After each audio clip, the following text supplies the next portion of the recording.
कि अपनी खिचड़ी अलग पकाई जाए। अब यहाँ पर अपनी खिचड़ी अलग पकाई का अर्थ है, ये एक मुहावरा भी है, अलग अलग रहना। अपनी खिचड़ी का अर्थ हुआ यहाँ पर अलग अलग रहना। आनंदी एक बड़े उच्च कुल की लड़की थी। उसके बाप एक छोटी सी रियासत के तालुकेदार थे।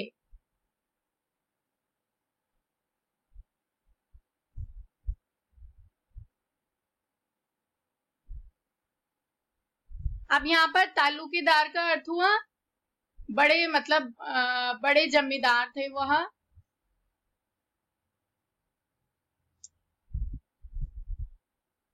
विशाल भवन, एक हाथी, 3 कुत्ते,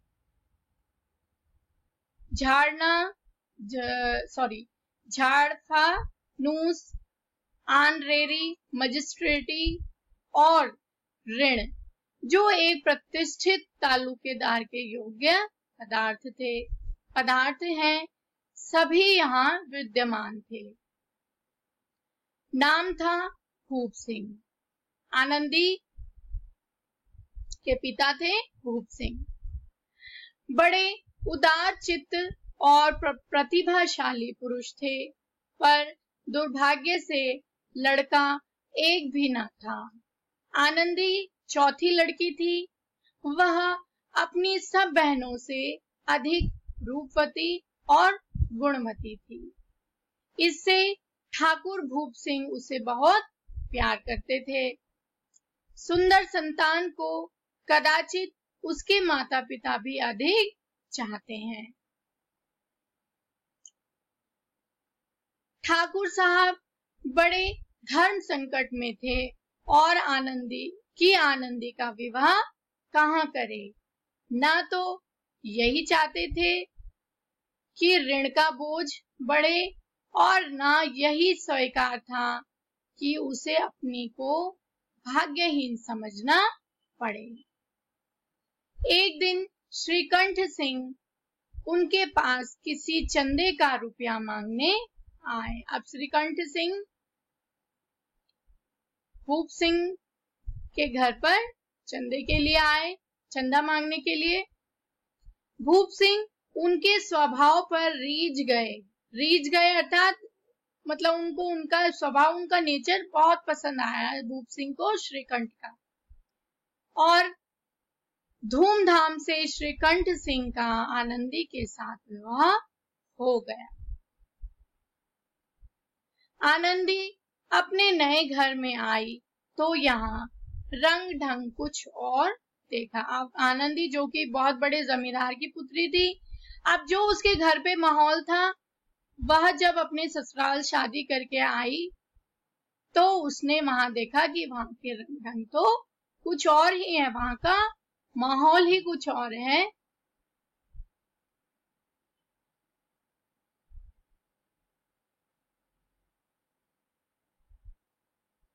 जिस टीम टाम की उसे बचपन से ही आदत पड़ी हुई थी, यानी बनाव श्रृंगार की, उसे जो यहाँ पर टीम टाम का अर्थ हुआ बनाव श्रृंगार, मतलब जो उसे बचपन से आदत थी, वह यहाँ नाम मात्र को भी न थी। अब जब वह ससुराल आई अपने विवाह करके, तो उसने अपने ससुराल का माहौल देखा कि वहां पर जो वह अपने मायके में करती थी, वहां पर मतलब रहती थी, जैसा उसका रहन सहन था, अब यहाँ पर उसको वैसा नामात्र का भी नहीं दिखा। हाथी घोड़ों का कहना ही क्या, कोई सजी हुई सुंदर बहली तक न थी। अब हाथी घोड़े का तो कहना ही क्या, हाथी घोड़े तो थे ही नहीं, और कोई सुंदर पहली तक भी नहीं थी सजी हुई। रेशमी स्लीपर साथ लाई थी, स्लीपर था चप्पल साथ लेके आई थी, पर यहाँ बाग कहाँ जहां वहां सैर करती। अब यहाँ पर कोई बाग बगीचा भी नहीं था जो वो सैर करती, घूमती वहां पर। मकान में खिड़कियां तक न थी, न जमीन पर फर्श, न दीवार पर तस्वीरें। वह एक सीधा साधा देहाती गृहस्थ का मकान था, किंतु आनंदी ने थोड़े दिनों में ही अपने आप को इस नई परिस्थिति के ऐसा अनुकूल बना लिया मानो विलास के समान कभी देखे ही ना थे। यहाँ पर विलास का अर्थ हुआ कि जो मतलब जरूरत की चीजें और मतलब जो जो जो रख रखाव और जो बनाव के श्रृंगार सामान जो वह अपने घर पे रखती थी, अपने मायके में उसको मिलता था, वो यहाँ पर नहीं मिला। लेकिन धीरे धीरे उसने क्या किया, अपने आप को अपने घर के अकॉर्डिंग उसने ढाल लिया, परिस्थिति के अकॉर्डिंग उसने ढाल लिया अपने आप को। और उसको देखकर ऐसा लगा कि वह यही आनंदी है जो इतने मतलब साजो सामान से रहती थी और इतने ठाट बाट में रहती थी, और यहाँ पर उसको ऐसा कुछ भी नहीं देखने को मिला। लेकिन उसने अपने आप को परिस्थिति के अनुसार ढाल लिया। एक दिन दोपहर के समय लाल बिहारी सिंह 2 चिड़िया लिए हुए आया और भावच से बोला। अब यहाँ पर भावच का अर्थ हुआ अपनी भाभी, मतलब अर्थात श्रीकंठ की पत्नी आनंदी से बोला, जल्दी से पका दो, मुझे भूख लगी है। उसने उसको खाने बनाने के लिए बोला कि जल्दी से पका दो, मुझे भूख लगी है। आनंदी भोजन बनाकर उसकी राह देख रही थी। अब वह नया व्यंजन बनाने बैठी। हांडी में देखा तो घी पाव भर से अधिक न था। अब जब वो दूसरा व्यंजन बनाने लगी तो उसने देखा कि हांडी में क्या है, थोड़ा सा ही पाव भरी घी था उसमें। बड़े घर की बेटी किफायत क्या जाने, यहाँ पर किफायत का अर्थ हुआ बचत। अब जिस तरह से वो इतने बड़े घर से आई थी तो कभी उसने मतलब चीज को बचाना या बचत करना ये तो उसने सीखा नहीं था।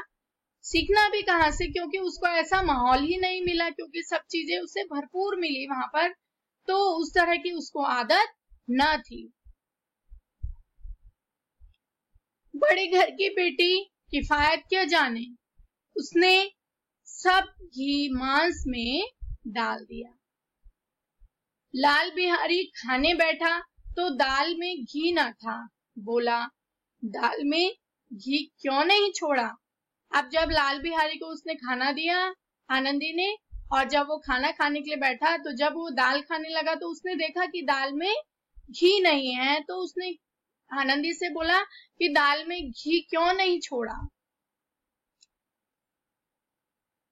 आनंदी ने कहा, घी सब मांस में पड़ गया।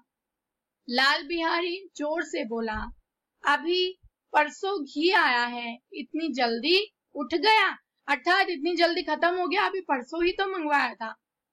आनंदी ने उत्तर दिया, आज तो कुछ पाव भर रहा होगा, वह सब मैंने मांस में डाल दिया। उसने कहा कि तो कुछ पाव भर ही था और जितना था मैंने उसमें मांस पका रही थी तो उसमें डाल दिया। जिस तरह सूखी लकड़ी जल्दी से जल उठती है, उसी तरह शुदा से बावला मनुष्य जरा जरा सी बात पर तिनक जाता है। कितनी अच्छी बात कही यहाँ पर, कितनी अच्छी बात लिखी हुई है कि जिस तरह से सूखी लकड़ी जल्दी से जल जाती है, उसी तरह से शुदा, अब यहाँ पर शुदा का अर्थ हुआ क्रोध से बावला होकर मनुष्य जरा जरा सी बात पर तिनक जाता है, यानी कि जरा जरा सी बात पर वह गुस्सा हो जाता है या गुस्सा होके कुछ बोल पड़ता है।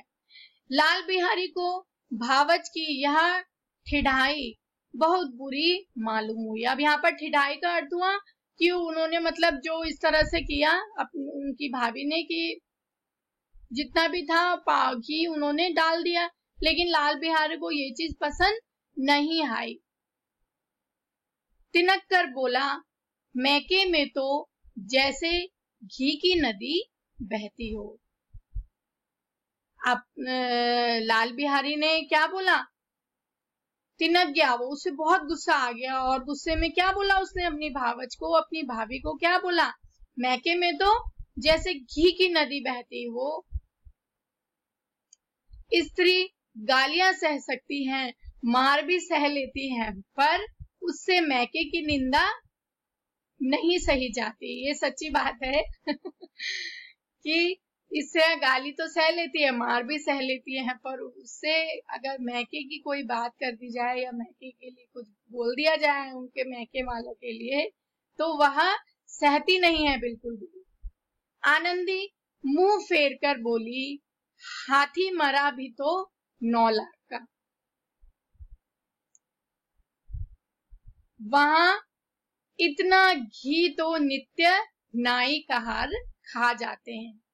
अब क्या हुआ, जब लाल बिहारी ने मतलब अपनी भावज को इतना गुस्से से बोला कि ऐसे बहाया आपने, मतलब तुमने तो घी ऐसे बहा दिया जैसे मैके में घी की नदियां बहती हो।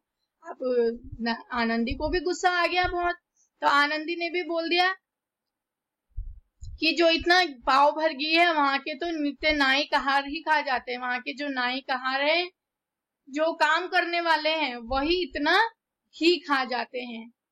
लाल बिहारी जल गया, अब उसे और क्रोध आ गया अपनी भावज की बात सुनकर।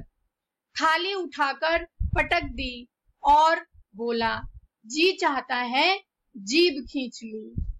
आनंदी को भी क्रोध आ गया, मुंह लाल हो उठा, बोली, वे होते तो आज इसका मजा चखा देते।